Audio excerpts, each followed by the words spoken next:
Recently, I saw an article from People magazine on my phone titled, "Groom with Celiac Disease Spends Wedding Night Sick After Unknowingly Eating Contaminated Cake." The article goes on describing how his mother-in-law picked what's supposed to be a gluten-free cake, but apparently it wasn't. The groom only ate 2 bites, and 3 to 4 hours later, he started having symptoms that kept him up and unfortunately ruined his wedding night. So I thought it would be a good opportunity to discuss celiac disease that is unfortunately becoming more and more prevalent in our society. Welcome back. I'm Dr. Maria Azizian, a board-certified general surgeon and IFM-certified functional medicine physician. Please like, subscribe, and share to help this channel grow. So what happens with celiac disease? So when somebody with celiac disease eats gluten, it sets off a chain of reaction inside their body that's more intense than a typical food intolerance. Imagine their immune system as this hypervigilant guard dog, normally there to protect them, but in this case, it is triggered by the harmless gluten protein found in everyday foods such as bread, pasta, pizza, and wedding cake. Here's what happens step by step. So gluten, a protein in wheat, barley, and rye, sneaks into their system with a seemingly innocent bite of food. But to their immune system, gluten is an invader. As soon as gluten enters the small intestine, the body sounds an alarm. Immune cells mistakenly identify gluten as a harmful substance and start to attack not just the gluten, very important, but the very tissue of the small intestine itself.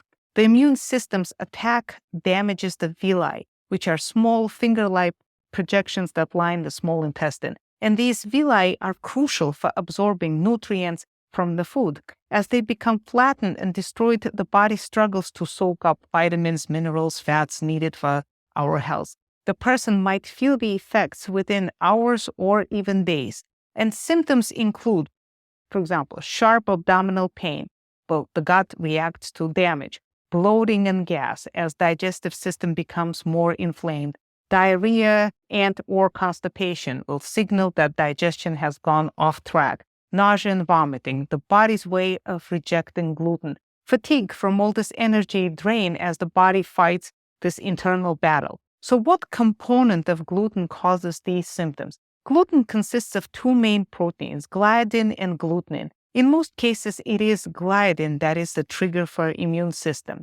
So we can actually define celiac disease as a serious autoimmune disorder where consuming gluten triggers this immune response that directly attacks small intestine. In fact, small intestine involvement is the most important diagnostic factor in celiac disease. Celiac disease, as many of you know, has a genetic basis. There are 2 genes that are responsible for it, HLA-DQ2 and DQ8. These are specific genetic markers that are found on chromosome 6. People with celiac disease almost always have one or both markers. HLA-DQ2 is the most common genetic marker found in 95% of people with celiac disease. The one DQ8 is less common, but still significant, found in remaining 5% of celiac cases. In very rare cases, I have to say, it's possible to have celiac disease in the absence of these genes. Celiac disease doesn't follow a simple inheritance pattern like some other genetic conditions. It's not as straightforward as saying that if your parents have it, then you will also have it. However, having a first-degree relative like a parent or sibling with celiac disease increases your risk to about 1 in 10. This is because these genetic markers can be passed down through families, as they do. So while genetics are crucial, they're not the whole story.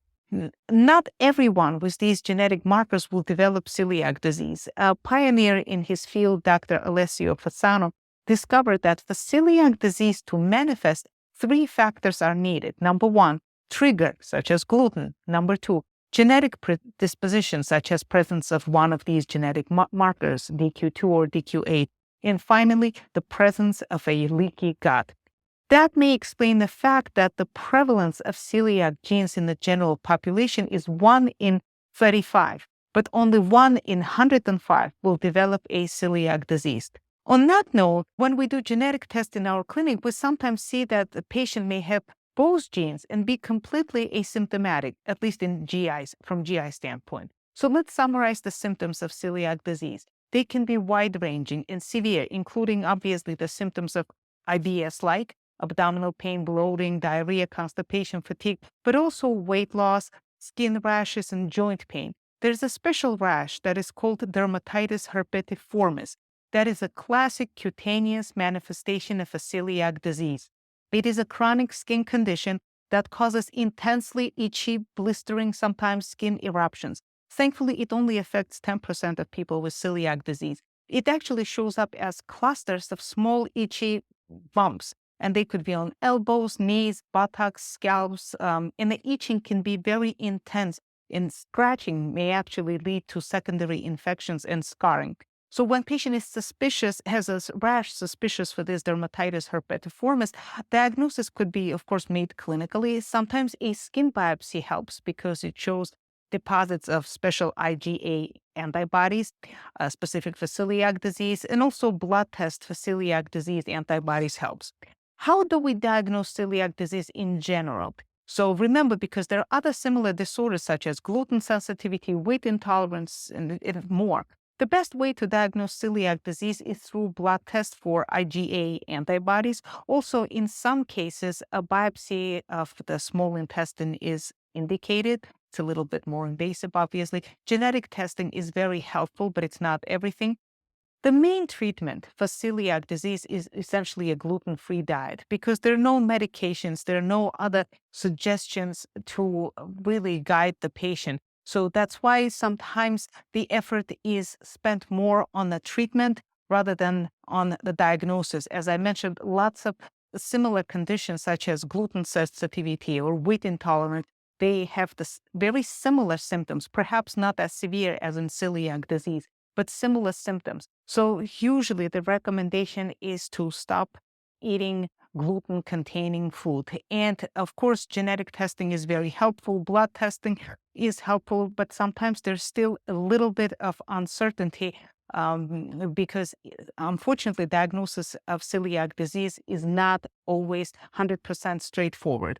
But the bottom line, usually the treatment, which is abstaining from gluten-free foods, is a common denominator for lots of these gluten-related conditions. So, of course, coming back to our poor groom, I finished the article that they actually overall had a great time, which is wonderful. So that unpleasant night did not ruin the memories of the wedding. So, but yes, it is possible to just eat just two small little bites of a gluten-containing food, especially in a true celiac disease. I have to say that in gluten sensitivity, sometimes you can get away with just eating very small amounts, but in true celiac disease, you can't really. So, and that's what this article showed, because it is obvious that this groom has true celiac disease. So, well, I'm happy that everything worked out for them. And thank you so much for watching. Until next time, bye-bye. If you enjoyed this video and would like to learn more about the connection between foods that we eat and various skin conditions, then you will love my new book, The Clear Skin Diet: Unlocking the Secret Link Between Food Sensitivities and Skin Health. It is now available on Amazon. In this book, I explore how food sensitivities like gluten, dairy, soy, sugar, eggs, nuts, caffeine, wine, chocolate, shellfish, FODMAPs, and nightshade vegetables could be the hidden cause of the skin conditions such as eczema, psoriasis, rosacea, acne, seborrheic dermatitis, and others. Thank you very much for watching.